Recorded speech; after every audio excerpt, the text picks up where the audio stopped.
Welcome back to Operation TS and the second update for the 6th of November UTC.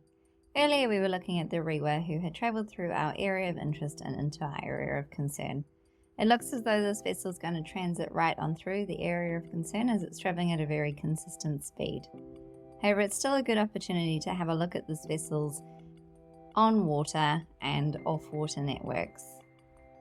Jérémy Domballe, who you may have seen in an interview earlier last week, has provided some great information about the RIWA that we're going to explore a bit further.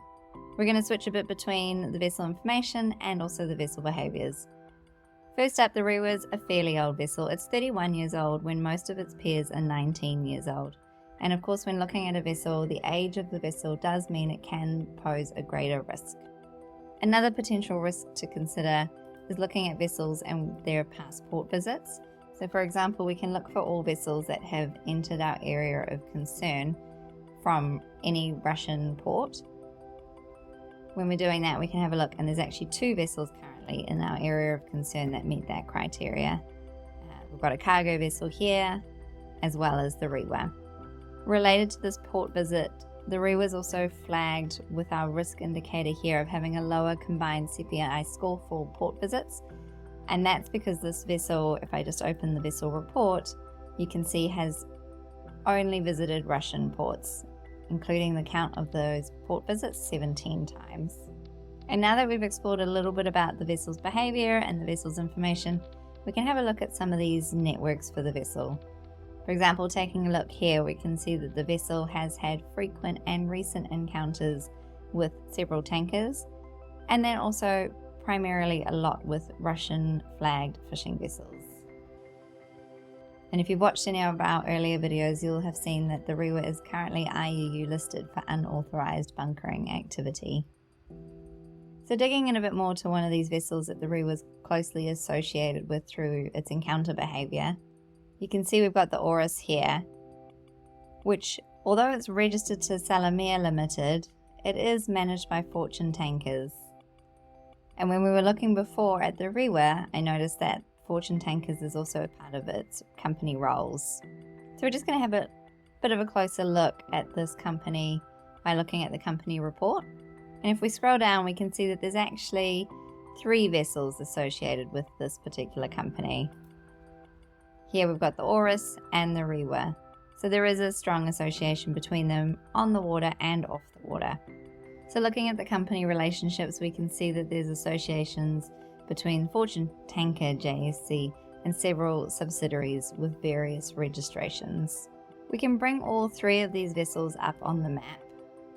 So bringing up the Oris, the Glory Star and the RIWA on the map, you can see that they've pretty much exclusively operated in the Russian, Japanese, South Korean and Chinese EEZs, with a few exceptions where they've headed out into the North Pacific. If I click on this track here, this belongs to the Glory Wave. So the RIWA was called the Glory Wave until late 2022, and during 2022 it actually changed its flag in September from Sierra Leone to Palau, and then again it changed its flag when it changed its name to the RIWA at the end of 2022. If we look a bit more closely at this activity in mid-2022, which is when it was IU listed, we can see a fair bit of activity here, including a few encounters. And these encounters look like they've been primarily with fishing vessels out in this high seas area. We can also see several loitering periods for the Glory Wave, now named RIWA, throughout this period of time, which may have been bunkering activity where the other smaller fishing vessel wasn't reporting on AIS. Zooming back out, we can see over here other periods of time. This was more like 2020, where the Glory Wave also headed out into the North Pacific Ocean to encounter with fishing vessels. Carrying on looking at those encounter networks, if we take a look at the Oris, for example, we can see that it also headed out into the North Pacific a bit more recently in April 2023. And during this time, it's encountered with what appears to potentially be a Chinese surveying vessel.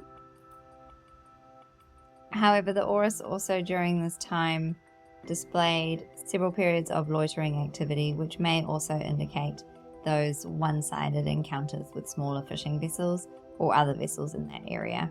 So going back to our fleet under Fortune Tanker JSC, we can see that the typical behaviour for this fleet is operating up here, and that these three vessels, these three tankers, do have really strong associations with supporting fishing vessels, and it will be really interesting to see what the RIWA's new pattern of life is following this uncharacteristic departure from Southeast Asia. Please join us for tomorrow's update, where we hope to explore the Angel further, which was identified as reporting outer footprint inspires positional validation and has made an unusual and what appears to be fairly uneconomical visit out of the area of concern and then travelled right back down into it again. Thanks again for being part of Operation TS, and please do share any feedback or insights you might have.